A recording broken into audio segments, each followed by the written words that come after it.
জ্ঞান ফিরতেই আদ্রিয়ান মাথা ধরে উঠে বসে, আশেপাশে তাকায়। আশেপাশে দেখেই বুঝতে পারে ও কোথায় আছে। এটা তো ওরই পেশেন্ট আধারের বেডরুম।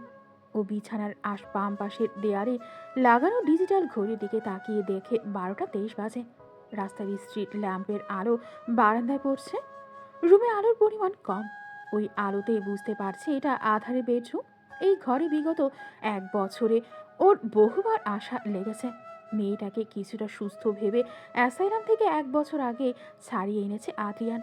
কিন্তু আদ্রিয়ানই ওর যেমন সুস্থতার কারণ, আবার আদ্রিয়ান ওর অসুস্থতার বর্তমানে সবচেয়ে বড় কারণ। আদ্রিয়ান মনে করার চেষ্টা করছে কি হয়েছিল ওর। ও রাত 10টার দিকে ওর চেম্বার থেকে বের হয়ে গাড়িতে উঠতে যাবে, তার আগেই ওর পাশে একটা কালো রঙের মাইক্রো এসে দাঁড়িয়ে যায়। ও কিছু বোঝার আগেই ওর মুখে স্প্রে করে দেওয়া হয়। তারপর এখনও চোখ খুলল। ওর আবার ভীষণ রাগ হচ্ছে। মেয়েটাকে বারবার নিষেধ করার পরেও ও শুনছে না। ওকে অন্যভাবে হ্যান্ডেল করতে হবে। ও জানে বিগত 3 বছর ওর চিকিৎসা করে যাচ্ছে আদ্রিয়ান, কিন্তু ওর ক্ষেত্রে সবই বৃথা। কোনোভাবেই ওকে সামলাতে পারছে না। অ্যাসাইলামে থাকাকালীনই আদ্রিয়ান বুঝতে পেরেছিল আধার ওর প্রতি দুর্বল, কিন্তু ও প্রথমে বিষয়টা গুরুত্ব দেয়নি। আর এখন ওটা অবসেশন হয়ে দাঁড়িয়েছে আধারের। এবার কিছু করতে হবে। আধার আজকে যা করো তা মেনে নেওয়া যাচ্ছে না। ও বিছানা থেকে নেমে রুমের দরজা খুলে দেখে সারা বাড়ি অন্ধকারে ডুবে আছে। নিচ থেকে মোমবাতির হালকা আভা আসছে। লোডশেডিং হলেও তো জেনারেটর আছে তাহলে। আধার আবার নিচের করে কিছু করে ফেলো না তো। ও দ্রুত নিচে এসে দেখে ডাইনিংয়ে আধার খাবার সাজাচ্ছে। সিঁড়ির গোড়া থেকে শুরু করে চারদিকে মোমবাতি জ্বালিয়ে রাখা। ডাইনিং টেবিলেও অনেকগুলো মোমবাতি জ্বলছে। ক্যান্ডেল লাইট ডিনারের আয়োজন চলছে। আধার ছাড়া কোনো মেয়েটকেও দেখল না। রফিক চাচা ওনার মেয়ে তামান্নাকে নিয়ে গ্রামে গিয়েছেন আদ্রিয়ান জানে, কারণ আজ সকালেই এসেছিল ও আধারের চেক আপ করতে। আধার এই মুহূর্তে বটল গ্রিন একটা গাউন পরে আছে। হঠাৎ আদ্রিয়ানের খেয়াল হলো ও ও আজকে বটল গ্রিন কালারের শার্ট পরে আছে, সাথে হোয়াইট প্যান্ট। তাহলে কি আধার ওর সাথে মেলা দিয়ে এই রং পরেছে? গাউনটায় গোল্ডেন স্টোনের কাজ করা, কানে বেশ বড় বড় রিং, প্রায় কাঁধ ছুঁয়েছে। গলায় সবসময়ের প্যান্ডেন্টটা, হাতে ব্রেসলেট, হালকা মেকআপ। মোমবাতির হালকা আলো যখন ওকে হালকা আলোকিত করছে, ওকে ঐশ্বরিক কোনো মানুষ মনে হচ্ছে, যার অস্তিত্ব যথেষ্ট প্রশ্নের দাবিদার। আধার ওকে দেখেই বলল, তুমি উঠে পড়েছ? দেখো, আমি তোমার আর আমার জন্য ক্যান্ডেল লাইট ডিনারের আয়োজন করেছি। নিজে হাতে তোমার জন্য রান্না করেছি, এসো খেতে, অনেক রাত হয়ে গিয়েছে। বলে আধার ওর কাছে এসে ওর হাত ধরে টেনে আনতে যায়। আদ্রিয়ান রেগে গিয়ে ওর হাত ঝটকা মেরে ছাড়িয়ে নেয়। তারপর বলে, তোমার সমস্যা কি? এভাবে তুলে নিয়ে আসার মানে কি? তোর পাগলামি অনেক সহ্য করেছে, আবার বেশি করলে অ্যাসাইলামে ফিরে দিয়ে আসবো। আমার ব্যক্তিগত জীবনে নাক গলাবে না। আধার ওর কথায় কর্ণপাত না করে আবার ওকে টেনে নিয়ে চেয়ারে বসিয়ে দেয়। আদ্রিয়ান কিছু বলতে যেও পারে না। এ ধরনের রুগীর সাথে হিসেব করে কথা বলতে হয়। একবার রেগে গিয়ে দেখলো কিছুই ওকে এফেক্ট করছে না, তাই চুপ করে বসে থাকলো। কিন্তু ভেতরে ভেতরে রেগে বোম হয়ে যাচ্ছে। আধার শান্ত ভঙ্গিতে ওর সামনে বসে ওর চোখের দিকে তাকিয়ে বলল, তোমাকে বেশ কয়েকবার কল করেছি, তুমি ধরোনি, আবার মেসেজও করেছি। আজকে ডিনারে ইনভাইট করেছিলাম, তুমি তারও রিপ্লাই দাওনি, তাই বাধ্য হয়ে কিডন্যাপ করে আনতে হলো, সরি। ওর কথা শুনে আদ্রিয়ান আহাম্মক বনে যায়। শুধু ডিনারের জন্য গুন্ডা লাগিয়ে কিডন্যাপ, অবশ্য ওর পক্ষে সম্ভব এটা। আর আদ্রিয়ান আজকে এতটাই ব্যস্ত ছিল যে মোবাইল সাইলেন্ট করে পকেটে তো আর বের করা হয়নি। আর ওর কল মেসেজ চেকও করা হয়নি। কিন্তু ওর রাগ তখনও যায়নি। আবার কর্কশ কণ্ঠে বলে ওঠে, তুমি তোমার বিপরীত মানুষটার ইচ্ছা অনিচ্ছার কোনো দাম দিতে জানো না, তাই না? আধার এবার হেসে দেয়। ওর হাসি দেখে কেউ বুঝতে পারবে না ও কোনোদিনও রাস্তায় নেমেছিল। সম্পূর্ণ স্বাভাবিক মানুষের মতো ওর আচরণ মনে হচ্ছে এখন। তারপর হাসি থামিয়ে বলে, তুমি তো তোমার ইচ্ছা আমাকে জানাওনি, তাহলে আমি বুঝবো কি করে? আমার সামনে থাকলে না হয় তোমার চোখে দেখে তোমার মনের কথা বোঝার চেষ্টা করতাম। সারাদিন তো আমার ফোনও ধরনি আর মেসেজও সিন করনি। তোমার তো ইচ্ছা হওয়ার সুযোগই হয়নি। সারাদিন ফোন সাইলেন্ট করে রাখলে হয় নাকি? আমি দেখলেও না করে দিতাম। আর তুমি কোন সাহসে আমার ফোন ধরেছ? ওয়েট আ মিনিট, তুমি আমার ফোনের পাসওয়ার্ড জানলে কি করে? আমার ইচ্ছে আমি ধরেছি তোমার ফোন, আর পাসওয়ার্ড সেটা একদিন তুমি আমার বিপরীতে বসে প্যাটার্ন খুলেছিলে, দেখে বুঝতে পেরেছিলাম ওটা কেমন। আমি তো ভুলে গিয়েছিলাম তোমার ট্যালেন্টের কথা। অ্যাসাইলামে বসেও তুমি বই লিখতে। সো যাই হোক, আমি আসি। বলে আদ্রিয়ান উঠে যেতে নেয়। তখনই আধার হাত ধরে বলে ওঠে, প্লিজ রাগ করে চলে যেও না, একটু ডিনার করে যাও। আমি এত কষ্ট করে আয়োজন করেছি, তোমাকে খেতেই হবে। তুমি এখন তাছাড়া যেতেও পারবে না, তুমি বাইরে গেলে আবার ওরা তোমায় নিয়ে আসবে। আদ্রিয়ান আর কোনো উপায় না পেয়ে বসে পড়ল। আধার ওকে প্লেটে খাবার তুলে দিচ্ছে। আদ্রিয়ান জানে এতে ওকে প্রশ্রয় দেওয়া হচ্ছে, তবু ওকে জোর করা যাবে না। ওর মানসিক অবস্থাটাও বিবেচনা করতে হবে। ওরা খাচ্ছে আর আদ্রিয়ান টেবিলের একপাশে আধারের পাশে রাখা সাদা গোলাপের তোড়াটার দিকে এক দৃষ্টিতে চেয়ে অন্যমনস্ক হয়ে চিবোচ্ছে খাবার। হঠাৎ ওর দৃষ্টি অনুসরণ করে আধার গোলাপগুলোর দিকে তাকিয়ে বলে, কিছু একটা মিসিং বলে কি তোমার মনে হচ্ছে না আদ্রি? আদ্রিয়ান অন্যমনস্কভাবেই বলে, গোলাপগুলো লাল গোলাপ হলে ভালো হতো। হঠাৎ আদ্রিয়ানের খেয়াল হলো ও কি বলে ফেলেছে। এই মেয়ে এখন কি শুরু করবে আল্লাহ জানে। আদ্রিয়ানের কোনো পছন্দ আছে বা ও কিছুকে ভালো বলেছে শুনলে ও পুরো পাগল হয়ে যায়। আধারের কি হলো জানা নেই, হঠাৎ উত্তেজিত হয়ে পাগলামি করতে শুরু করলো আর বলে উঠল, তুমি ঠিক বলেছ আদ্রি, এইটা তো আমার মাথাতেই আসেনি যে তোমার লাল গোলাপ পছন্দ। How would I be so stupid. এখন আমি কি করব? তুমি জানো এই গোলাপগুলো আমার বাগানের গোলাপ। তুমি তো জানো সেখানে কোনো লাল গোলাপ গাছ নেই, শুধুই সাদা গোলাপ রয়েছে। এই গোলাপগুলো আমি তোমাকে আজ অফিসিয়ালি প্রপোজ করার জন্য এনেছিলাম। বলেই কান্না শুরু করলো আধার। আদ্রিয়ান কিছু বলবে তার আগে আধার আবার বলা শুরু করলো, আই এম সো সরি, আর এরকম ভুল হবে না। এখন থেকে তোমার পছন্দই আমার পছন্দ। আমার বাগানে এখন থেকে শুধুই লাল গোলাপ হবে, আর কিছু না। কিন্তু এখানের ভুলটা তো শুধরাতে হবে, তাই না? কিন্তু এখন আমি লাল গোলাপ কোথায় পাবো? দোকান তো সব বন্ধ এত রাতে, কি করব আমি? আবারও আদ্রিয়ান কিছু বলার আগেই আধার বলে উঠল, একটা কাজ করি, তুমি চুপচাপ করে বসো, কোনো কথা বলবে না। কথাটা বলেই একটা গোলাপ তোড়াটা থেকে খুলে নিল। তারপর ফ্রুট বাকেটে রাখা ফল কাটার ছুরিটা হাতে নিল। আদ্রিয়ানের বুঝতে কিছুটা সময় লাগছে ও ঠিক কী করতে চাচ্ছে। যতক্ষণ ও বুঝলো তার আগেই আধার ডান হাতে থাকা ছুরিটা নিয়ে নিজের বাম হাতে চালিয়ে দিল। কবজির খানিকটা কেটে ফিনকি দিয়ে রক্ত বের হচ্ছে। সেই রক্তের ধারায়ও সাদা গোলাপটা ধরল। ওটা অনেকটা লাল হয়ে গিয়েছে। আদ্রিয়ান দ্রুত চেয়ার ছেড়ে ওর পাশে এসে দাঁড়ালো। ও গোলাপটা আদ্রিয়ানের দিকে বাড়িয়ে দিয়ে বলল, Look, Adri, your favorite crimson rose. Now it's it red enough, dear. I love you, Adri. আর আমি দুঃখিত সবগুলো গোলাপ লাল করতে পারলাম না, তাতে অনেক রক্তের প্রয়োজন হতো। কিন্তু আমি এখন অত রক্ত দিতে প্রস্তুত নই, কারণ আমি এখন মরতে চাই না। তোমার সাথে অন্তত কিছু বছর বাঁচতে চাই। আর তোমার মুখ থেকে ভালোবাসি কথাটা শোনাও তো বাকি আমার। কথাটা বলেই আধার জ্ঞান হারায়। আদ্রিয়ান অনেকটা উত্তেজিত হয়ে ডেকে চলেছে ওকে। ওর জ্ঞান নেই সেটা খেয়াল করছে না এখনো ও।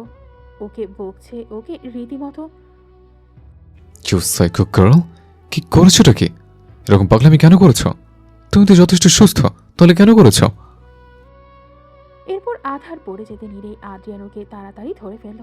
হাতে গোলাপটা নিয়ে দেখলো গোলাপটা লাল হওয়ার পাশাপাশি ভেতরের গর্তেও অনেকটা তরল রক্ত জমে আছে। হঠাৎ দরজায় নক পড়ার শব্দে নিজের অতীত থেকে বের হয়ে আসে আধার। আগন্তুককে ভেতরে আসতে বলে ল্যাপটপের দিকে আবার চোখ রাখে। রফিক চাচা ওকে এসে বলেন, মামনি, তোমার লেখা শেষ হয়েছে, পাবলিকেশন কোম্পানির ওনারা নিতে এসেছেন বইটা। আধার কিছুটা কর্কশ কণ্ঠে বলে। প্রতিবার ওনার আসার কি প্রয়োজন চাচা? আমার জানা মতে এ ধরনের কাজ স্টাফরা করে, আর তাছাড়া অন্যভাবে পাঠাতে পারে। তাহলে উনি আমার ক্ষেত্রে কেন আমার বাড়িতে আসেন? আমি বিরক্ত এতে। রফিক চাচা শান্ত কণ্ঠেই বললেন। মামনি, তোমার সাথে দেখা করতে চাইলেও তুমি করো না, ঠিক আছে সেটা, যে আসবে আসুক, তুমি কেয়ার করো না, তাহলেই হলো।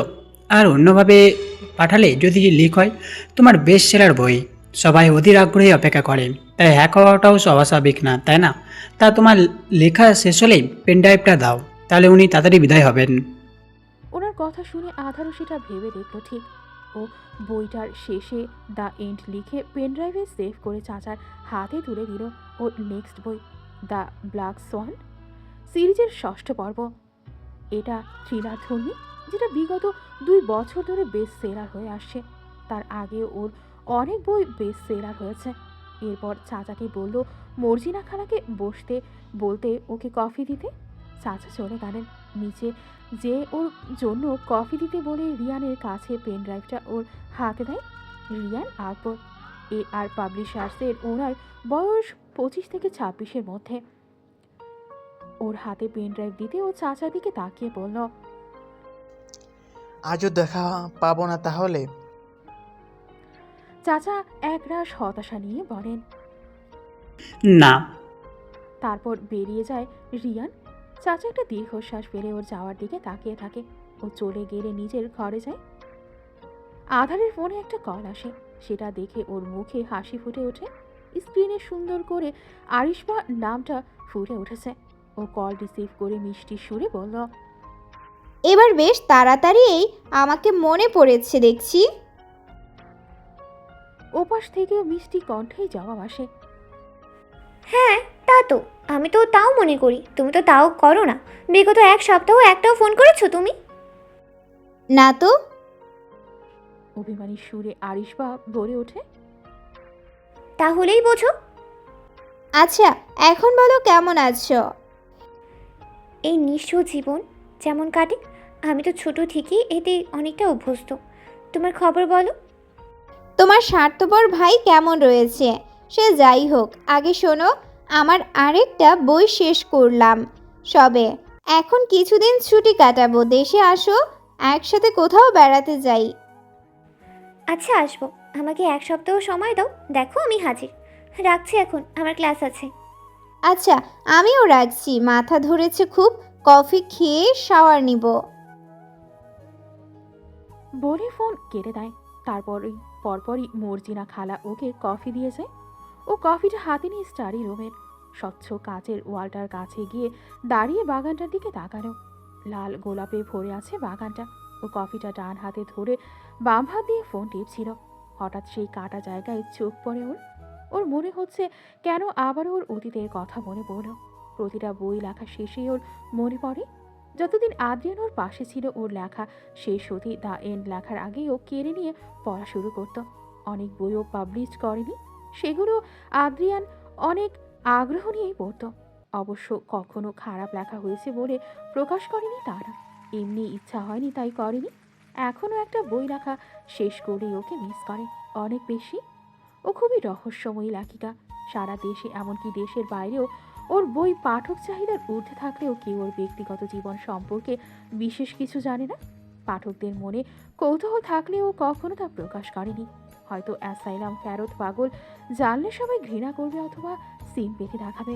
যদিও আধার এগুলো নিয়ে ভাবে না, ও নিতান্তই শখের বসে আর আদ্রিয়ানের কথা রাখতেই লেখে। হঠাৎ ওর মনে হলো ও একটা বই লিখবে নিজের আত্মজীবনী, কিন্তু সেখানে তৃতীয় পক্ষ দিয়ে লিখবে। কিন্তু বইটা পাবলিশ করবে না এখন। এখন কেন, কখনোই করার ইচ্ছে নেই ওর। যদি কখনো মতের পরিবর্তন হয় তখন দেখা যাবে। এর আগে কখনো একটা বই শেষ করে এত তাড়াতাড়ি আরেকটা বই লিখতে বসেনি। এবার লিখবে সবার চোখের আড়ালে, কাউকে জানতে দেবে না ওর মৃত্যুর আগেই বইটার কথা। নিজের সম্পর্কে সব লিখবে ও। সবার কৌতূহল এখানেই শেষ হবে, কিন্তু কেউ বুঝতে পারবে না ওর তৃতীয় পক্ষ দিয়ে লেখার কারণই এটা। কখনো বইটা লিক হলেও কেউ বুঝবে না তার কৌতূহলের উত্তর তার সামনে। যেই ভাবা সেই কাজ। ও একটা বাঁকা হাসি দিয়ে আবার ল্যাপটপের সামনে বসলো। আর এতক্ষণ ওকে দূর থেকে একজোড়া চোখ দেখছিল, কিন্তু ও নিজের ভাবনায় এতটাই বিভোর যে খেয়ালই করেনি। ও সরে আসতে সেই চোখ জোড়ার মালিকও চলে গেল সেখান থেকে। আধার ল্যাপটপে বসে কাঁপা কাঁপা হাতে লেখা শুরু করলো। এটা ওর প্রথম কনফেশন। এর আগে ও নিজের সম্পর্কে ডায়েরিও লেখেনি। ও টাইপ করছে dark of you, story of a psycho writer তমিশ্রা আরাম আধার। এটুকু লিখে ও তাচ্ছিল্যের হাসি দিল। নিজেকে নিজেই সাইকো বলছে। আসলে ও না, আদ্রিয়ান ওকে সাইকো রাইটার বলেছিল তার শরণার্থী। তমিশ্রা আরাম আধার। নিজের জীবন যেন নিজের নামেরই প্রতিচ্ছবি, যে নামের শুরু এবং শেষ দুদিকেই অন্ধকার। তমিশ্রা অর্থ নিকষ কালো অন্ধকার বা আধার, আর আধার তো অন্ধকারই নির্দেশ করে। মাঝখানে আনাম অর্থ দাঁড়ায় খোদার রহমত বা খোদার উপহার। অনেকে মনে করে আনাম খুব লাকি নাম। পাকিস্তানে এমনকি বাংলাদেশেও এই নামের কেউ নিজের সাথে জড়িত থাকলে সে নিজেকে ভাগ্যবান মনে করা যথেষ্ট কারণ আছে বলে অনেকে মনে করে। মা বাবা খুব শখ করে নামটা রেখেছিল। তমিশ্রা বাবার পছন্দ আর আধার মায়ের। দুজনের পছন্দের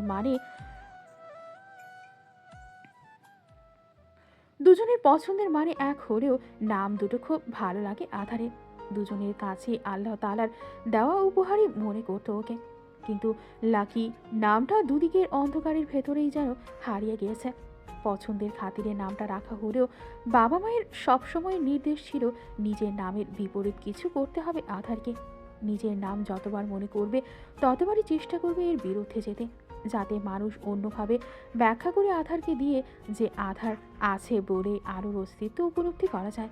চির আধারের জীবনে আলোকিত কিছু বছর, তখন নিজের নাম নিয়ে ভাবিনি, কিন্তু সেই রাত সব কেড়ে নিল। সেই রাতের আধার আজও কাটেনি ওর জীবন থেকে। কতই বা বয়স ছিল তখন ওর? মাত্র 14 বছর। এসব কিছু ঘটা কি খুবই দরকার ছিল ওর সাথে? যার কারণে আজও নিজেকে আয়নায় দেখে আর নিজের অতীত নিয়ে ঘাটতে যেয়ে ও শিউরে ওঠে।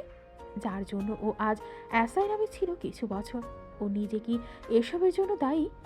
না, এটা হয়তো ওর ভাগ্য। সেদিনের পর থেকে ও নিজের নাম ভালোভাবে উপলব্ধি করতে শুরু করে।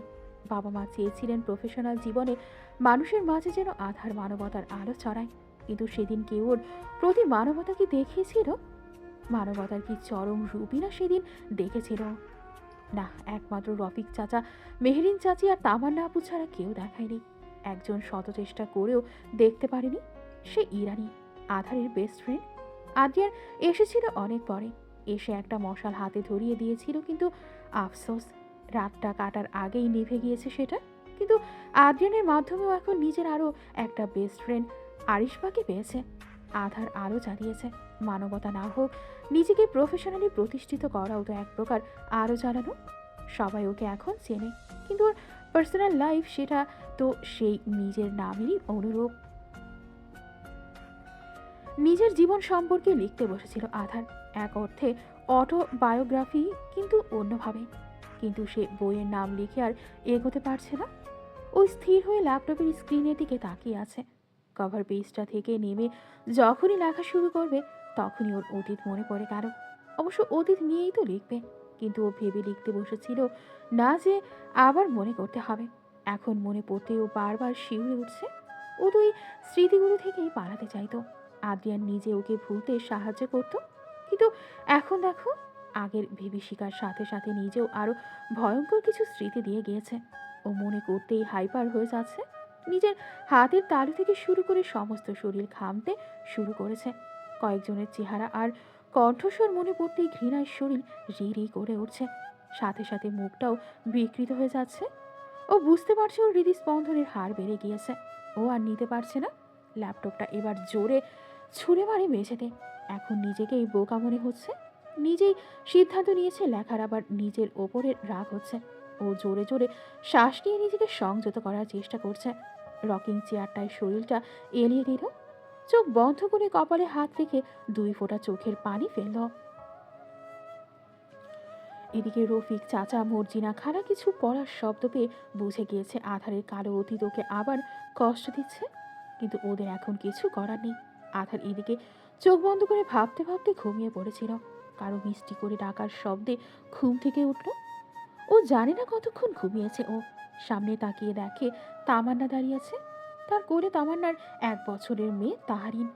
ওদের দিকে তাকিয়ে আধার একটা মুচকি হাসি দিয়ে বাইরে তাকালো। স্বচ্ছ কাচের দেওয়াল চোখে খুব সহজেই ভেদ করে বাইরের রং দেখতে পায়। ও দেখলো বাইরে পুরো অন্ধকার, আকাশের লালিমাও নেই, মানে সন্ধ্যা পার হয়ে রাত হয়েছে আগে। ওর মনে পড়লো ও তো বিকেলের দিকে ঘুমিয়ে পড়েছিল, তাহলে বেশ অনেকে সময়ই ঘুমিয়েছে। ও রুমের লাইটও নিশ্চয়ই তামান্না জ্বালিয়েছে, কারণ বিকেল পর্যন্ত এ ঘরে আলো জ্বালানো হয়নি। ও আবার তামান্নার দিকে তাকিয়ে বলল, কি ব্যাপার তামু সুন্দরী, হঠাৎ এই অধমের ঘরে কি মনে করে? তামান্না মুখ ভার করে বলে, এসেছি থেকে তোমার পাত্তা নেই বলেই তো ঘরে আসলাম। এসে তো দেখি তুমি মহারানীর সেই রকম ঘুম। তুমি জানো কতক্ষণ থেকে ডেকে চলেছি তোমাকে? না, তুমি তো জানোই আমার ঘুম একটু গভীর, আর কেন গভীর তাও জানো। তামান্না গলার স্বর মুহূর্তেই নরম করে বলল, তুই কি ওষুধটা খাওয়া ছাড়বি না? স্বাভাবিক ঘুম কি তোর আসবে না? আধার একটা দীর্ঘশ্বাস ফেলে বলল, না, ওষুধটা ছাড়তে পারবো না, না হলে আমার ঘুম আসে না। ঘুমের সময়টুকুই আমি একটু শান্তি পাই সব কিছু থেকে দূরে। তাও ভালো, এইটুকুতেই শান্তি তোর। আদ্রিয়ানকে ধন্যবাদ তোকে ওই ছাইপাশ খাওয়া থেকে দূরে রাখতে সফল হওয়ার জন্য। ওকে কথা দিয়েছি বলেই তো আর ওগুলো ছুঁই না। সে যাই হোক, আমার তাহরিন সোনা কেমন আছে? ও ভালোই আছে, এখন মামকে দেখে আরও ভালো হয়ে গেল। আচ্ছা, তোমরা নিচে গিয়ে বসো। আমার আবার ঘুমানোর আগেই শাওয়ার প্ল্যানিং ছিল, নেওয়া হয়নি। আমি শাওয়ার নিয়ে আসছি, তোমার সাথে জমিয়ে আড্ডা দেওয়া যাবে। আচ্ছা তাহলে তুই আয়, আমরা নিচে যাচ্ছি। এই বলে তামান্না তার মেয়েকে নিয়ে নিচে নেমে আসে। আধার নিজের বেডরুমে যে আবার একটা দীর্ঘশ্বাস ছাড়ে। স্মৃতি বিজড়িত রুম। ও অনেকক্ষণ ধরে শাওয়ার নিয়ে বের হয়ে ওয়াশের থেকে। অনেকে বলে যারা দুঃখ কষ্টে থাকে তারা সাধারণত অনেক বেশি সময় শাওয়ার নেয়, এতে নাকি পেইন থেকে কিছুটা মুক্তি পাওয়া যায়। সাধারণ মানুষও বেশি সময় শাওয়ার নেয়, তবে এটা সাইকোলজি বলে। আদ্রিয়ানি ওকে এটা বলেছিল। আধারের মিস্টার সাইকিয়াট্রিস্ট ও রুমটাকে দেখে আর ভাবে কতদিন ও আদ্রিয়ানের সাথে এই ঘরে থেকেছে। বিয়ের আগেও যখন আধারের পাগলামিপূর্ণ ভালোবাসাকে শুধু পাগলামিই বলেছে, তখন ওকে এই ঘরেও আটকে রেখেছে। অবশ্যই টর্চার করতো না, নিজের ভালোবাসা বোঝাতে। কিন্তু শেষে কি হলো? লিঙ্কিং পার্ক এর ইন দ্য ইন গানের লাইনটা মনে পড়ে এখানে। I tried so hard and got so far, but in the end it doesn't even matter. ওর এসব কিছু ভাবতে ভাবতেই নিচে এসে তামান্না তার হাজবেন্ড শাহেদ, রফিক চাচা, মর্জিনা খালার সাথে আড্ডায় মেতে ওঠে। এই সময়গুলো ওকে কিছুটা ভালো রাখে। তামান্নার শ্বশুর বাড়ি কাছাকাছি হওয়ায় প্রায়ই ও এ বাড়িতে আসে। এবার আসার আরেকটা কারণ তাহরিনের 1 বছর বয়সের জন্মদিন দুদিন পরে। সেই অনুষ্ঠানে যেতে আধারকে রাজি করানো। এমনিতে আধার কোনো আনন্দ অনুষ্ঠানে যায় না, কিন্তু এবার ওকে যেতেই হবে। এটা জেদ ধরে বসে থাকলো তামান্না। তাহরিনকে আধারও অসম্ভব ভালোবাসে, তাই ইমোশনাল ব্ল্যাকমেল করাটা সহজ হলো। অবশেষে কোনো উপায় না পেয়ে আধার রাজি হলো। এতে যেন কারো খুশি আর ধরে না। আধার ইরানির বিয়েতে পর্যন্ত অ্যাটেন্ড করেনি, সেখানে কাঠখড় পুড়িয়ে অবশেষে রাজি করানো গিয়েছে। এতে যেন সবাই বিচিত্র একটা জয়লাভ করেছে। আধার এবার তাহরিনের দিকে তাকিয়ে বলল, তা আমার মামাটা কি চায় আমার কাছে? তাহরিন দু একটা কথা বলতে পারলেও ওর কথার কোনো জবাব দিল না। আসলে ও তো প্রশ্নটাই বুঝতে পারেনি। তামান্না হঠাৎ করে বলে ফেলল, তুই যা খুশি দিস ওকে, কিন্তু ওকে জন্ম দেওয়ার আমারও তো একটা গিফট পাও না, তাই না? তুই অবশ্যই অবশ্যই অরেঞ্জ ফ্লেভারের কেকটা আমাকে বানিয়ে দিবি। ওটা ছাড়া তো আমি কোনো জন্মদিন কল্পনাই করতে পারি না। ছোটোবেলায় যেমন আমার জন্মদিনে দিতিস, এবার থেকে আমার মেয়ের জন্মদিনে দিবি। তাই বলে আমার জন্মদিনে এটা মিস করবি না। এটা শুনে আধার কিছুটা দমে যায়, যা কারো চোখ এড়ায়নি। ছোটবেলার স্মৃতি যে বড়ই তিক্ত। তামান্নার এখন নিজের মুখে নিজেরই চর মারতে ইচ্ছে করছে। ও কেন পরিস্থিতি বিগড়ে দেয়? আধার কয়েকটা ঘন শ্বাস নিয়ে নিজেকে সামনের মুখে হাসি এনে বলে, অবশ্যই আমার তামু সুন্দরী যখন চেয়েছে তখন আমি কি করে না করি। ওরাও ব্যাপারটাকে আর ঘাটায় না। এভাবে আড্ডা দিতে দিতে বেশ অনেক রাত হয়ে যায়।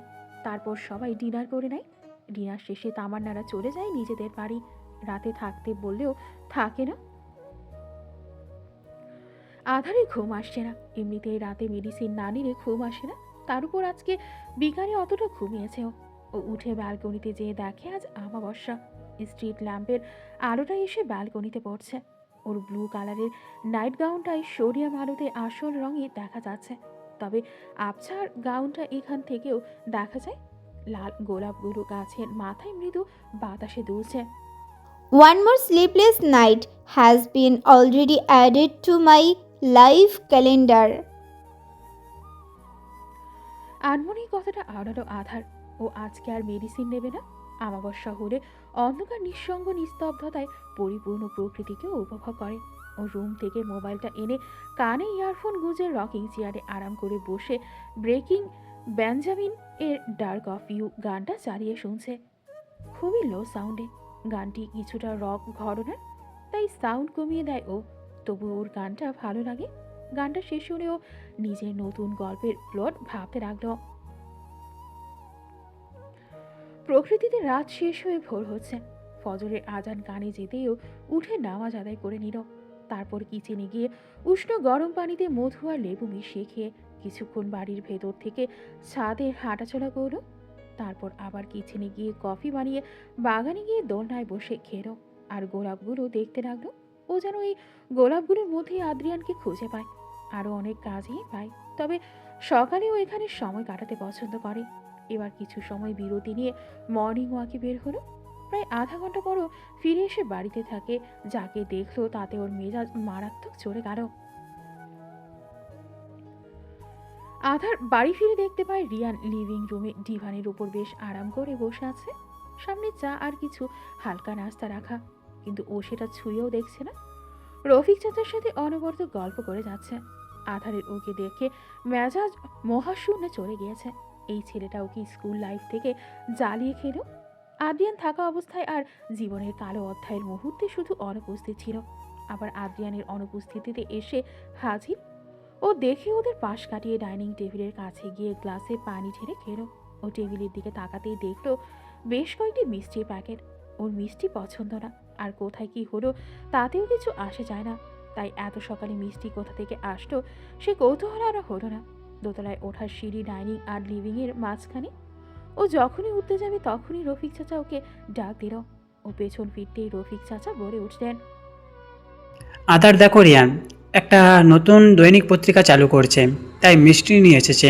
তুমি মিষ্টি পছন্দ করো না, তাই তোমার জন্য আলাদা আলাদা পছন্দের চিলি পাস্তা এনেছে। তুমি তাকে কংগ্রেস করো অন্তত। আধারের চাচার কথা কেমন যেন লাগলো। রিয়ান তার পছন্দের খাবার এনেছে বলে কি চাচা ওর প্রতি রিয়ানের কেয়ারিং বোঝাতে চেয়েছে? ও জানে চাচা চান রিয়ান ওর জীবনে আসুক, কিন্তু ও তো আর কাউকে অ্যালাউ করবে না নিজের ছোট্ট দুনিয়া। ও মুখটা গম্ভীর করে রিয়ানের কাছে এসে বলল, কনগ্রাচুলেশন, আপনার নতুন উদ্যোগ যেন সফল হয়। আমি প্রে করব। এখন আসছি আমি। ও আবার চলে যেতে নিলে চাচা আবার ওকে ডাক দেন। ও পেছনে ফিরতেই আবার বলে, তুমি তো ওর কাছে থেকে থ্যাঙ্কসটা পর্যন্ত নিলে না, আর ও এখনও কিছু মুখে তোলেনি, সেটা তো বলতে পারতে। তুমি তো কুশল বিনিময় করলে না। এরকম করে না মামনি অতিথির সাথে। রফিক চাচা কথাটা বলেই রিয়ানের দিকে তাকিয়ে একটা মুচকি হাসি দিলেন। বোঝাতে চাইলেন উনি যা বলছেন ওদের ভিতরকার দেওয়াল ভাঙতেই বলছেন। আধার আবার ফিরে এসে বাধ্য মেয়ের মতো বলল, থ্যাঙ্কস বলুন আমাকে। আর আপনি নিশ্চয়ই ভালো আছেন, না হলে এখন এখানে এসে এত হেসে হেসে কথা বলতে পারতেন না। আর আমিও ভালো আছি। আর খাচ্ছেন না কেন? চা তো ঠান্ডা হয়ে যাচ্ছে।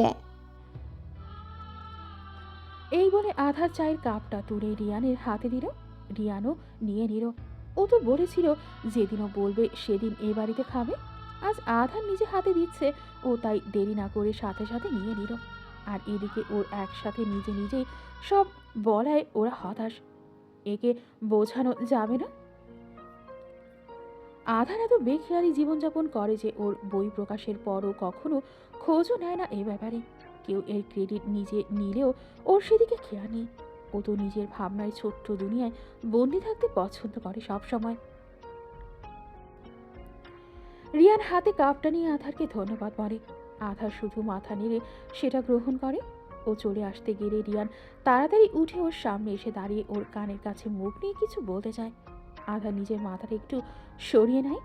রিয়ান তা দেখে বাঁকা হাসি দিয়ে বলে, ভয় নেই, খারাপ কিছু বলবো না, তোমার প্রয়োজনীয় কিছু কথাই বলবো। রিয়ান এবার আরো কাছে মুখ এগিয়ে ফিস ফিস করে বলে, এত নির্জীব জীবনযাপন করো না, একটু কৌতূহল বাড়াও তোমার পারিপার্শ্বিক ঘটনার প্রতি, তাহলে দেখবে অনেক হালকা হয়ে গিয়েছো। আর তোমার কৌতূহল মেটাতে আমি আছি তোমার পাশে। আর নিজের অতীত থেকে না পালিয়ে সেটার ভয় কাটিয়ে ওঠো। আদ্রিয়ান সেটা চেয়েছিল আর সম্পূর্ণ রেখে গিয়েছে, সেটা তুমি সম্পূর্ণ করো। আর অতীতের ভয় কাটাতে কি প্রয়োজন তা তুমি নিশ্চয়ই জানো, তা তোমার অসচেতন মন জানে।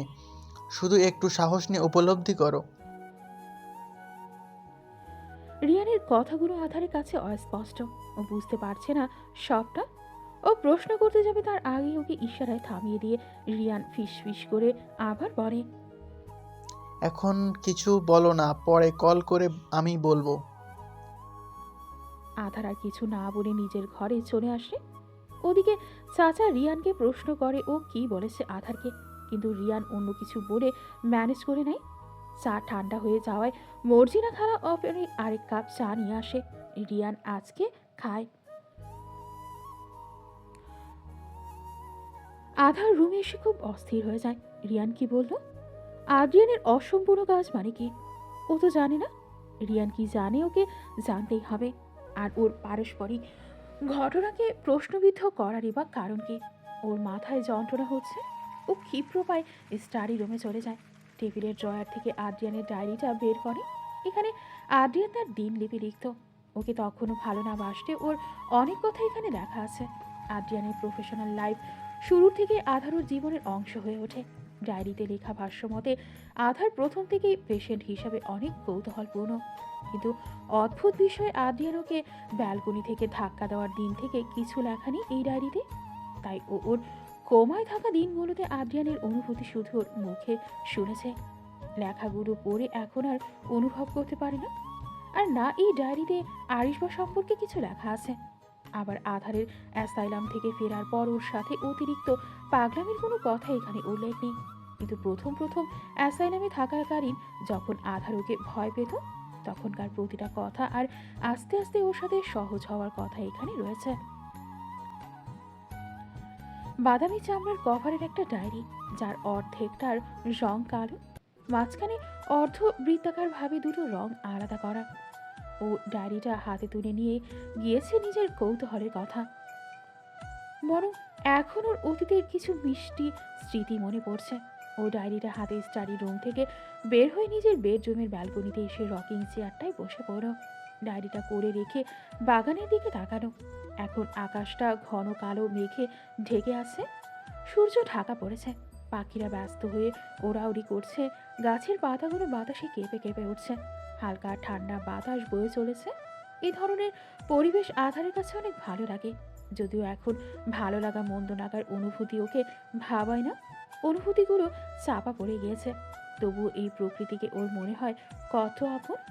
নিজের জীবনের কালো মেঘ যেন আকাশের বুকে থাকা কালো মেঘগুলোর মতোই এখন বর্ষার সময় না, কিন্তু মাঝে মাঝে বৃষ্টি হয়।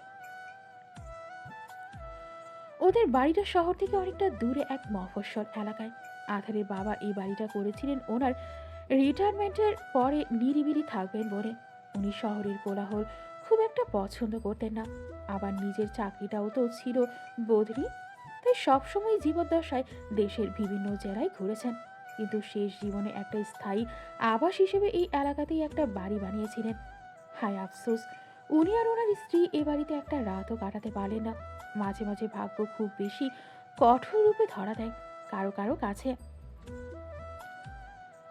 আধারে এখন মনে পড়ছে অতীতের একটা স্মৃতি, আদ্রিয়ানের সাথে ওর পাগলামির নামান্তর। ওর অ্যাসাইলাম থেকে ফেরার 6 মাস পরের কথা। অ্যাসাইলাম থেকে ফেরার 6 মাস পর আজকে সকালে আধারকে চেক আপ করতে আদ্রিয়ান ওর বাড়িতে এসেছে। আধার কখনো ওর চেম্বারে যায় না চেক আপের জন্য। রফিক চাচার বিশেষ অনুরোধে আদ্রিয়ানকে ওদের বাড়িতে আসতে হয়। পুরো চেক আপের সময় আধার ওর কথার ঝুড়ি নিয়ে বসে গিয়েছে ওর সামনে। আদ্রিয়ান শুধু মাথা নেড়ে হুম হুম করে যাচ্ছে। চলে যাওয়ার সময় আদ্রিয়ান ওর দিকে তাকিয়ে বলে, সকালকে ওয়েদার চেঞ্জিংয়ের জন্য শহর ছাড়ছো তাহলে? সব দোষ তোমার। তুমি কেন চাচার মাথায় এ কথা ঢুকিয়েছ যে আমার ওয়েদার চেঞ্জিংয়ে প্রয়োজন? তাই তো চাচা তামসুন্দরীকে আনতে কালকে লন্ডন যাওয়ার সময় আমাকেও নিয়ে যাবে। একসাথে দুই কাজ। আমি ভাবলাম কোথায় চাচা 1 সপ্তাহ থাকবে না, তোমার সাথে কাটাবো এই সময়টা। আর তুমি আমার সব প্ল্যানিংয়ে পানি ঢেলে দিলে। বলে উল্টো দিকে মুখ ঘুরিয়ে বসলো আধার। আদ্রিয়ান সন্ধ্যাতীত কণ্ঠে বলল, আমার সাথে কাটাতে মানে? তুমি আবার উল্টো পাল্টা কোনো প্ল্যান করে বসে নেই তো? আমার আবার তোমার বুদ্ধিকে অনেক ভয় করে। কিন্তু আধার এবার কিছুই করবে না। তুমি কিন্তু আমাকে প্রমিস করেছিলে তুমি যাবে। আধার ওর দিকে তাকিয়ে ঝাঁঝালো কণ্ঠে বলল, পেয়েছো তো ওই এক অস্ত্র আমাকে বধ করার। শুধু প্রমিস করো, শুধু প্রমিস করো। আমার আর সহ্য হয় না। কিন্তু চিন্তা করো না, একবার যখন প্রমিস করেছি তখন যাব। কিন্তু আমার যে কষ্ট হচ্ছে তোমাকে ছাড়া, কি করে থাকবো এই 1 সপ্তাহ? কথাটা বলতেই আধারের চোখ ছলছল করে ওঠে। আদ্রিয়ান বুঝতে পারে এবার আধার আবার কোনো পাগলামি শুরু করবে। ও এখনো আধারের এই সমস্ত পাগলামির কদর করে না। তাই ও আর কোনো কথা না বাড়িয়ে ওকে রেস্ট নিতে বলে রুম থেকে বের হয়ে যায়। ও নিচে নামতেই রফিক চাচা ওকে ডাক দেন। তারপর রফিক চাচা ওর ভালো মন্দ জিজ্ঞাসা করেন। আধার এতক্ষণে রুম থেকে বেরিয়ে করিডোরে এসে রেলিংয়ে হাতের কনু দিয়ে ভর দিয়ে দাঁড়িয়ে আদ্রিয়ানকে দেখছে। ডাবল হাইটের লিভিং হওয়ায় করিডোরে দাঁড়ালে লিভিংয়ের কার্যক্রম দেখা যায়। আদ্রিয়ান অনেকক্ষণ কথা বলছে। আধার আবার একভাবে দাঁড়াতে পারছে না। ও চিত হয়ে রেলিংয়ের সাথে গড়িয়ে মাথা নিচে দিয়ে আদ্রিয়ানকে উল্টো হয়ে দেখতে লাগলো। ওকে উল্টোভাবে দেখে আধারের কাছে অদ্ভুত লাগছে। ও শব্দ করে খিলখিলিয়ে হেসে দেয়। এবার চাচা আর আদ্রিয়ানের ওর দিকে নজর পড়ে। আদ্রিয়ান কিছু বলে না, কিন্তু চাচা উত্তেজিত হয়ে গিয়ে ঠিক হতে বলেন। পড়ে গিয়ে ব্যথা পেতে পারে। ও তারপরও আবার ঠিক হয়ে এক দৃষ্টিতে আদ্রিয়ানের দিকে তাকিয়ে থাকে। আদ্রিয়ানের অস্বস্তি হয়, তাই ওর দিকে আর তাকায় না। এর মধ্যে চাচা আদ্রিয়ানের দাদুর কথা জিজ্ঞাসা করে ও বলে উনি ভালো আছেন। আর আদ্রিয়ানের ফুপুর সাথে দেখা করতে ওনার বাড়িতে গিয়েছেন আজ সকালেই, ফিরবেন কয়েকদিন পরে। এটা শুনে আধারের চোখ চকচক করে ওঠে। তার মানে আদ্রিয়ান বাড়িতে একা। ও তো যা দুষ্টুমি যা জ্বালাতন আদ্রিয়ানকে সব আলাদা একা করে। বড়দের সামনে তো ও একেবারে ভদ্র। এই তো সুযোগ। আদ্রিয়ানের দাদু বাড়িতে নেই, কিন্তু সমস্যা হলো এখনো আদ্রিয়ানের বাড়ি চেনে না। ও ভাবছে কি করা যায়। এর মধ্যে আদ্রিয়ান বের হয়ে গিয়েছে। ও আবার দ্রুত ব্যালকনিতে এসে দেখে আদ্রিয়ান গাড়িতে উঠে চলে যাচ্ছে। যতদূর দেখা যায় ও অপলকভাবে সেদিকেই তাকিয়ে থাকে। তারপর রুমে এসে ফ্রেশ হয়ে একটা বই নিয়ে বসলো। আর আদ্রিয়ানও একটা অ্যাসাইলাম ভিজিট করে চেম্বারে গিয়ে বসলো। রাতের বেলা।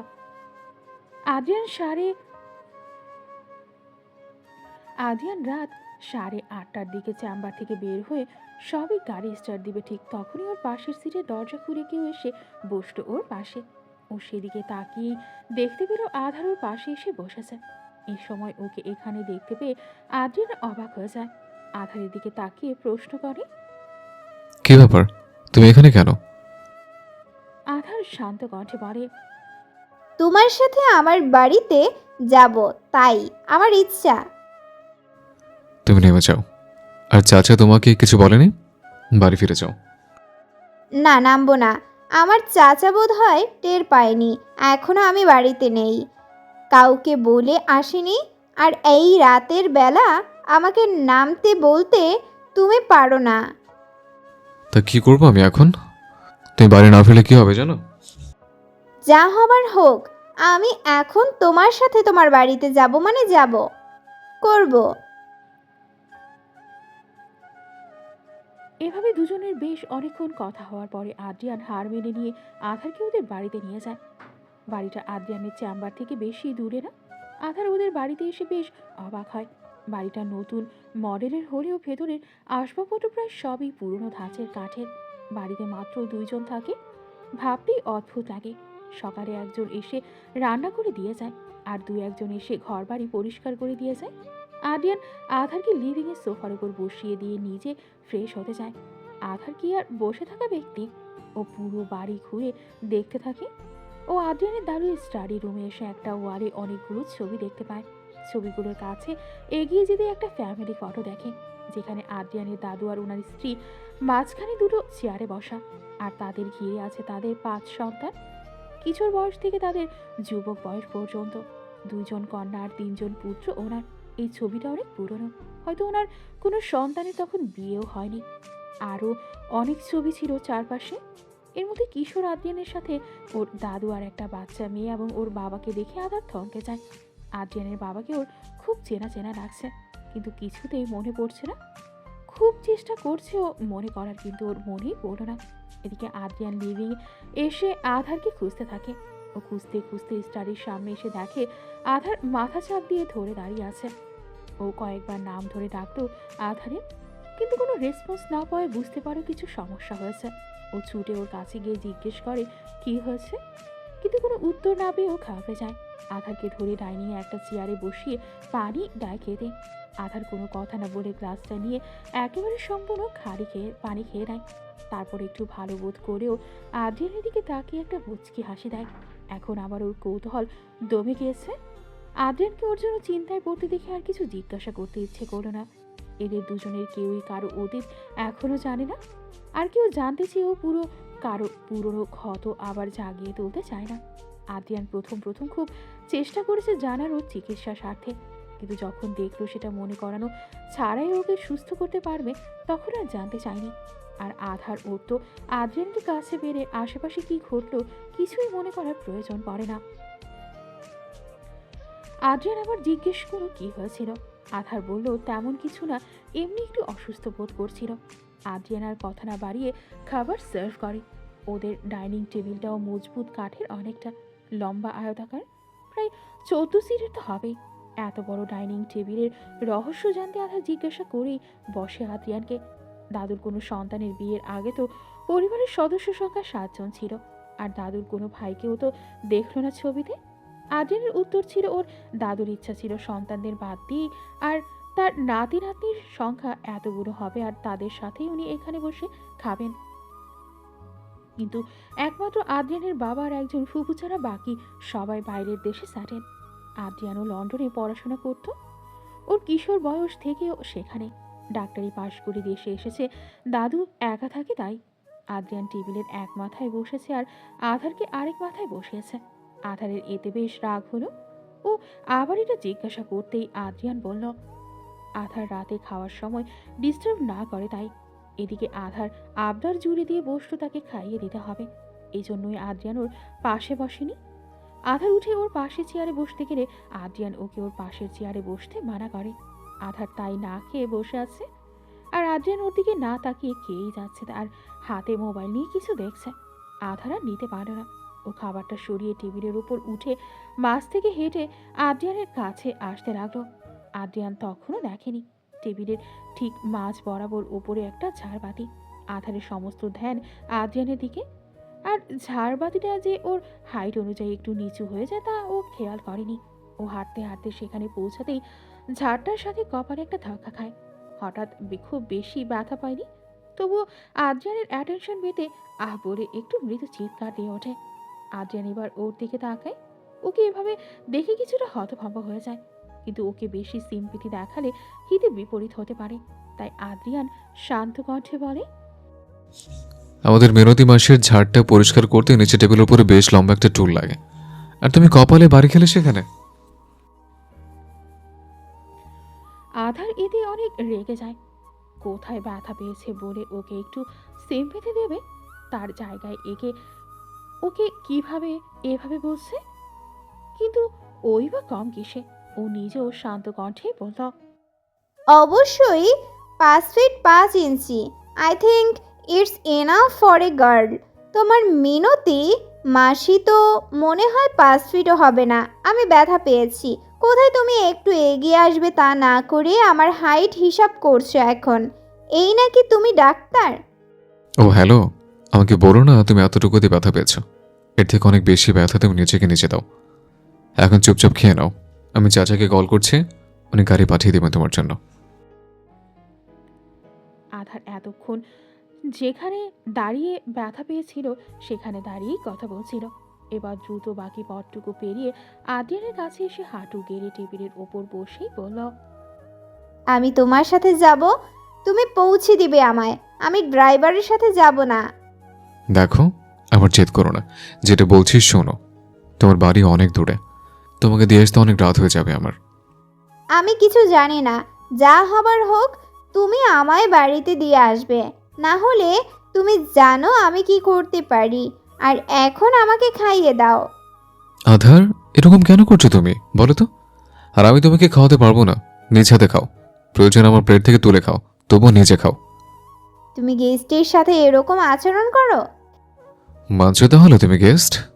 তো তোমার আচরণ ঠিক করো, টেবিল থেকে নেমে চেয়ারে বসো। কিন্তু এবারের হোস্ট হতে কতক্ষণ?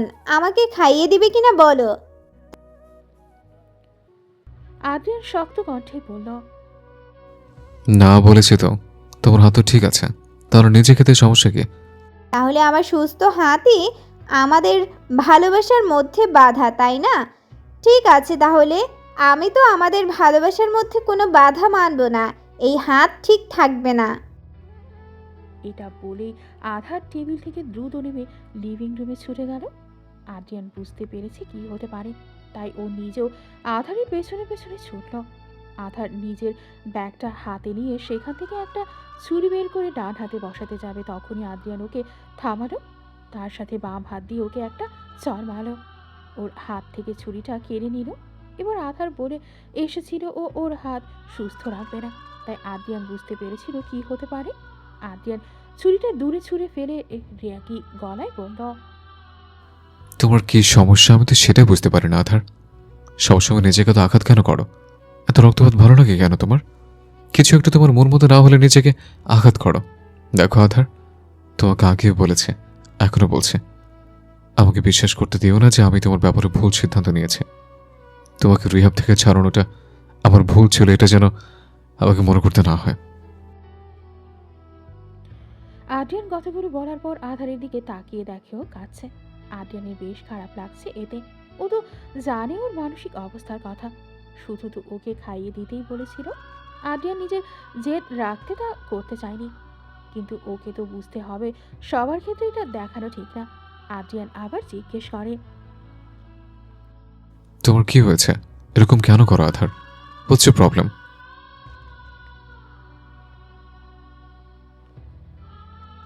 আধার চিৎকার করে উত্তর দেয়, আমার একমাত্র সমস্যা তুমি আমাকে ভালোবাসো না।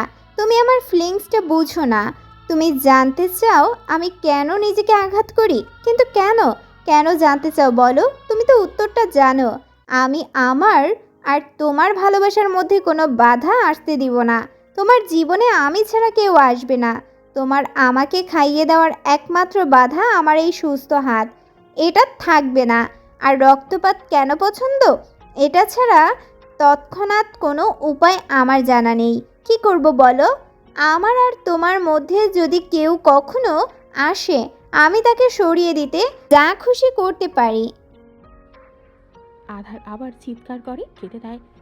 আদ্রিয়ান ওর দিকে অসহায়ভাবে তাকিয়ে আছে, কি বলবে তার ভাষা খুঁজে পাচ্ছে না। আধার কিছু সময় পর চোখ মুছে আদ্রিয়ানের অনেক কাছে এসে ওর চোখে চোখ রেখে বলে, আদ্রি, আমি তোমাকে কথা দিচ্ছি, তোমার সব ইচ্ছা আমি পূরণের সর্বোচ্চ চেষ্টা করব। শুধু তুমি একটা ইচ্ছা করতে পারবে না, আর না আমি তোমার সেই ইচ্ছা পূরণ করতে পারবো।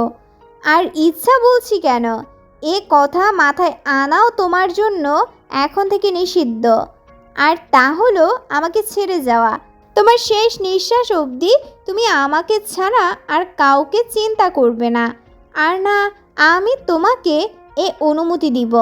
তোমার প্রতিটা চিন্তায় ভাবনায় শুধু আমি থাকব। তোমার আমাকে ছেড়ে যাওয়ার ইচ্ছাটা ছাড়া যে কোনো ইচ্ছা আমি পূরণের প্রস্তুত। আদ্রিয়ান এবার আধারকে বলে, আধার, তুমি হাইপার হয়ে গেছো। এখন একটু শান্ত হয়ে বসো, পরে এই বিষয়ে কথা বলা যাবে। তুমি আমাকে এড়িয়ে যেতে চাইছো? ঠিক আছে, যদি এটাই তোমার ইচ্ছে হয়ে থাকে তবে তুমি এখন আমার কাছে আছো, এটাই যথেষ্ট। এখন চলো, আমাকে খাইয়ে দিবে। আর হ্যাঁ, স্পুন দিয়ে না, তোমার নিজে হাতে। না হলে নিশ্চয়ই ছাদের দরজার চাবি কি হোল্ডারে পেয়ে যাব, তাই না? আর না হলে দোতলা থেকে সিঁড়ি তো আছেই। অনেকটা শান্ত কণ্ঠে বলে উঠল আধার। আদ্রিয়ান বুঝতে পারল ও কি বোঝাতে চেয়েছে, তাই কোনো উপায় না পেয়ে ওকে খাইয়ে দিতে রাজি হয়ে গেল। ও যতই আধারের উপর বিরক্ত হোক না কেন, ও কোনোভাবেই আধারের ক্ষতি চায় না। আর আধার বারবার এই দুর্বলতার সুযোগই নেয়। কোথাও না কোথাও আধারের কান্না ওর কষ্ট দেখলে ওরও ভীষণ কষ্ট হয়। ও এখনো মনে করে এসবই হয়, হয়তো আধারের প্রতি ওর মায়া পড়ে গিয়েছে, তাই তো। কিন্তু ও একটা বিষয় লক্ষ্য করেছে যে আরও অনেক বেশি রোগী ওর আছে, তাদের প্রতি ওর এই মায়াটা নেই। ও মাঝে মাঝে ভাবে হয়তো আধারের জন্য পাগলামি করে, তাই আবার নিজেকেই প্রশ্ন করে যে ও তো এতে বিরক্ত। তাহলে অনেক কিছুই আদ্রিয়ানের কাছে অস্পষ্ট। আদ্রিয়ান আধারকে পাশে বসিয়ে খাইয়ে দেয়। আধার পুরো বাচ্চাদের মতো হা করে আর আদ্রিয়ান ওকে খাওয়ায়। এখন আধার একদম ভদ্র, একদম শান্ত। ওকে দেখে বোঝাই যাচ্ছে না যে কিছুক্ষণ আগেও এত কাণ্ড ঘটিয়েছে। এ সময় আদ্রিয়ান একটা বিষয় লক্ষ্য করে আর সাথে সাথে আধারকে বলে ওঠে, আধার, তোমার ঠোঁট থেকে লিপস্টিক উঠে গিয়েছে। আধার চিবিয়ে মুখের খাবারটুকু গিলে নিয়ে পানি খেয়ে বলে, হ্যাঁ তো। আদ্রিয়ান সন্দেহাতীত চোখে ওর দিকে তাকিয়ে বলে, তোমার ঠোঁট কালচে লাগছে কেন? তুমি কি স্মোক করেছো নাকি? এই প্রশ্নে আধার থতমত খেয়ে যায়। ওর মনেই ছিল না যে আদ্রিয়ান এতটা গভীরভাবে ওকে পর্যবেক্ষণ করে। ও নিজেকে সামনে নিয়ে সত্যিটা স্বীকার করে নেয়, কারণ ও আদ্রিয়ানকে ওদের বন্ধুত্বের প্রথম দিনই প্রমিস করিয়েছে যে কখনো মিথ্যা বলবে না। ও সত্যি স্মোক করে। আদ্রিয়ান কিছুটা চিন্তিত সুরে বলে, শুধুই কি এটা, নাকি ড্রিঙ্ক করাও শুরু করেছো? আধার মাথা নিচু করে বলে, হ্যাঁ, ওটাও। কতদিন ধরে? 6 মাস। কেন আধার, এ বদভ্যাস কেন? তুমি তো আগে এমন ছিলে না। ওখানে তো আর এগুলো পেতাম না, আর না তুমি আমাকে ইগনোর করতে। আর আমি স্বীকার করছি, সুস্থ হওয়ার সাথে সাথে অতীতগুলো অনেক বেশি মনে পড়ছে। যন্ত্রণা হয় আমার, নিতে পারি না, ঘুম আসে না কোনোভাবে, স্লিপিং পিলগুলো অকার্যকর। একটু ঘুম হয়, জাগলেই মনে হয়, মনে পড়ে। বাট ট্রাস্ট মি, তুমি যেদিন আমার পাশে থাকো, আমার সাথে দেখা করো, সেদিন আমার এসবের প্রয়োজন পড়ে না। এর থেকে ভয়ঙ্কর ড্রাগস তো পেয়েই যাই, তাই না? এটা বলে আধার হাসতে শুরু করে। আদ্রিয়ান শান্ত চোখে ওকে পর্যবেক্ষণ করে যাচ্ছে।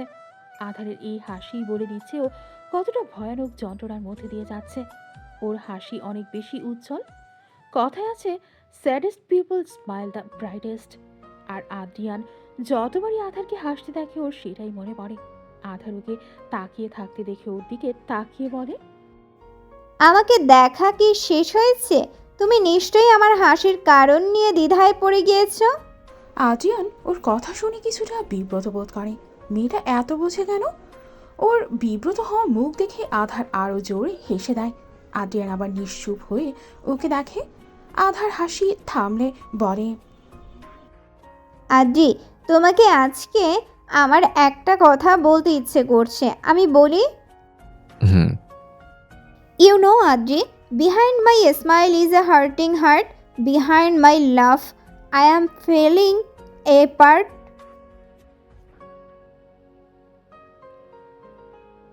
এতটুকু বলে আধার আদ্রিয়ানের দিকে মাথাটা ঝাঁকিয়ে দিয়ে কাছে এসে বলে, Look closely at me, Adri, and I swear, you will see that the girl I am is not me, whom you suppose to be me. And I am damn sure you must be thinking this from the moment you saw me smiling. Quite from somewhere I like. Adrian ওর কথা শুনে হতভম্ব হয়ে যায়। আধার কি করে বুঝতে পারলো যে আদ্রিয়ান ওর হাসির পেছনের এই কারণটাই খুঁজছে। তারপর নিজের ঘোর কাটিয়ে আদ্রিয়ান বলে, আধার, আমি জানি না তোমার অতীতে কি আছে, আর এই মুহূর্তে জানতে চেয়ে তোমার কষ্ট আর বাড়াতে চাই না। তবু আমি বলবো, তুমি এই সমস্ত বদভ্যাস ছাড়ার চেষ্টা করো, এটা তোমার জন্য ভালো হবে। আমি বললাম তো, তুমি থাকলে এগুলোর প্রয়োজন হয় না। তাহলে তুমি পার্মানেন্টলি আমার কাছে চলে আসো, আমি এগুলো আর ছুঁয়ে দেখব না। আবদারের কণ্ঠে আধার এটা বলে। আদ্রিয়ান কথাটা এড়িয়ে যায়, আধারকে বুঝিয়ে লাভ নেই, তাই ও হতাশ ভঙ্গিতে বলে, সে যাই হোক, এখন তুমি বাড়ি ফেরার জন্য প্রস্তুত হও, আমি হাত ধরে তোমাকে নিয়ে যাচ্ছি। কথাটা শোনা মাত্র আধার খুশিতে প্রায় লাফিয়ে ওঠে আর বলে, তুমি সত্যি আমাকে নিয়ে যাবে? যেরকম বললাম বলে তো মনে পড়ছে আমার। এছাড়া তুমি কি আর কোনো পথ খোলা রেখেছ? আধার আদ্রিয়ানের গালটা হালকা করে টেনে দিয়ে বলে, that's so sweet of you dear. শেষ পর্যন্ত যখন আমার কথা মানতেই হয়, তাহলে প্রথমে এত তিরিং বিরিং করো কেন বলো তো?